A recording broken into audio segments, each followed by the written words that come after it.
What if I told you that Marvel's first family, the Fantastic Four, is more than just a superpowered team?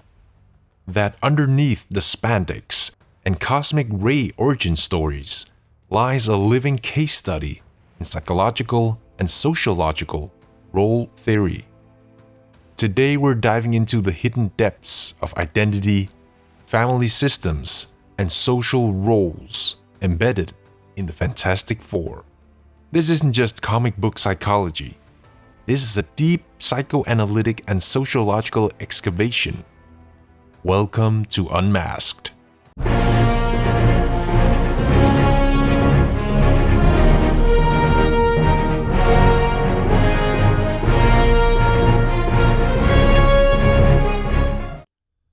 Let's begin with Ben Grimm, the Thing, transformed by cosmic rays into a rocky, monstrous figure. Ben becomes the team's most visible, altered member. And that visibility is key. Ben's identity is forged in contradiction, emotionally human, physically inhuman. Role theory helps us understand this through the lens of role strain, when an individual cannot meet the expectations of a single role.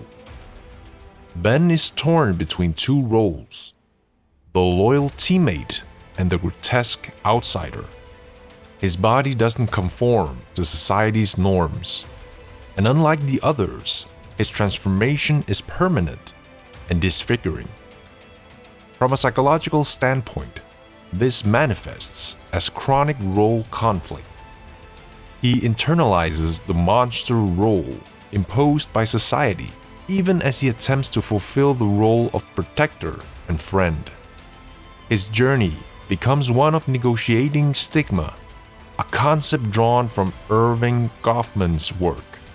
Ben is constantly forced to manage his spoiled identity, reconciling his inner self with the external perceptions projected onto him.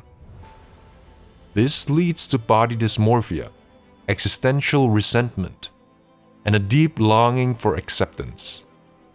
His catchphrase, "It's clobbering time," is as much a coping mechanism as it is a battle cry. It's his armor against vulnerability. Now let's look at Sue Storm and Reed Richards, the emotional core and the cerebral core of the Fantastic Four. On the surface, they're superheroes, but underneath, they perform traditional gendered roles rooted in mid-century American ideals. Reed plays the intellectual patriarch, hyper-rational, emotionally unavailable, and consumed by science. He exhibits traits of role engulfment, a psychological phenomenon where one role, here scientist, consumes the identity, leading to neglect of other roles like husband or father. Sue, in contrast, performs emotional labor. She's the team's glue, expected to balance assertiveness with compassion. Her power, invisibility, and force fields are metaphorically rich. She's socially visible only when she exerts force. Otherwise, she fades into the background. A woman asked to do emotional labor invisibly. This taps directly into gender role theory. Sue's struggle is the struggle of many women to be seen as more than supportive, more than secondary. She lives in a tension between expressive roles, nurturing, emotional, and instrumental roles, strategic, combative. Meanwhile, their marriage is a case study in role incompatibility. Their professional and relational roles often clash. Reed's detachment undercuts Sue's need for connection, a dynamic rip for analysis through attachment theory. Let's stay with Reed Richards because there's more to unpack. Reed is often depicted as the smartest man in the room, but his intellect is a double-edged sword. Psychologically, he represents the obsessive-compulsive personality structure characterized by perfectionism, emotional constriction, and an overwhelming need for control. His stretching ability is symbolic. It reflects his desire to extend himself beyond human limits, but he often overreaches, neglecting interpersonal connection in favor of scientific inquiry. He's enacting a technocratic role, one that prizes logic over empathy. In role-theoretic terms, Reed is caught in role prioritization, placing his scientific role above his familial one. His frequent failure to emotionally attune to Sue or guide Johnny reflects the limitations of such hierarchical role systems. This is further complicated by role distancing. He performs the hero and husband roles, but internally distances himself. Emotionally, intimacy becomes a threat to the order he so desperately constructs.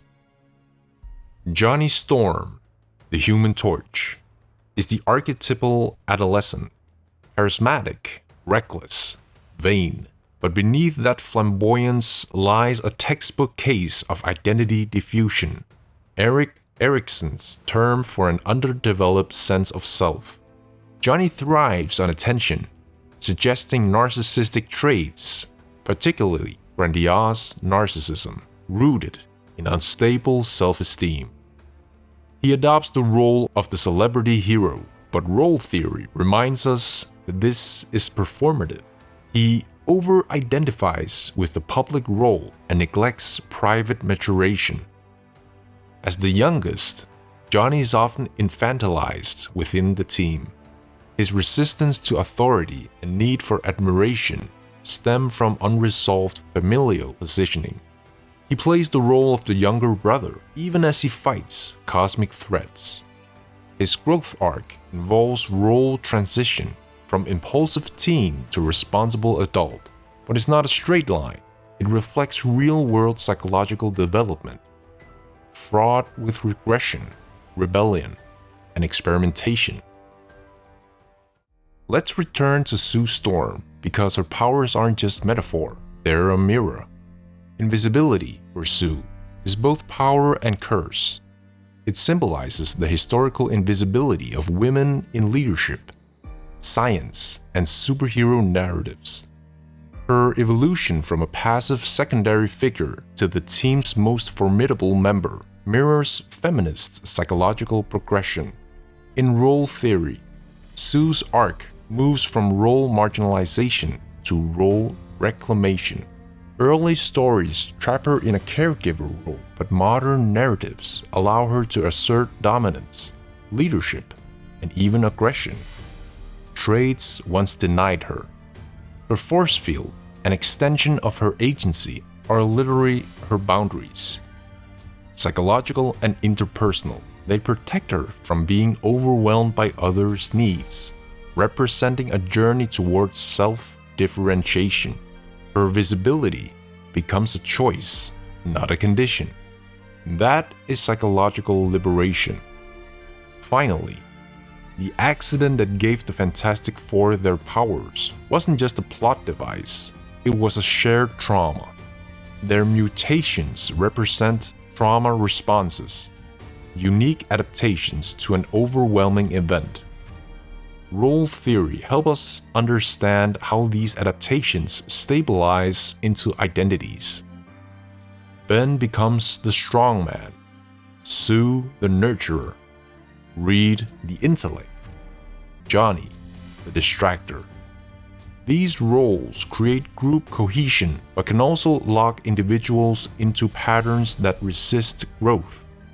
From a clinical perspective, this reflects family system theory, each member adapting to stabilize the emotional environment, but stability can become rigidity.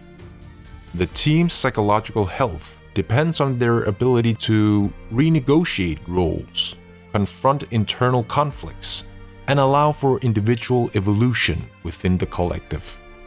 The Fantastic Four isn't just a superhero team, they're a living diagram of psychological roles, family dynamics, and identity negotiation.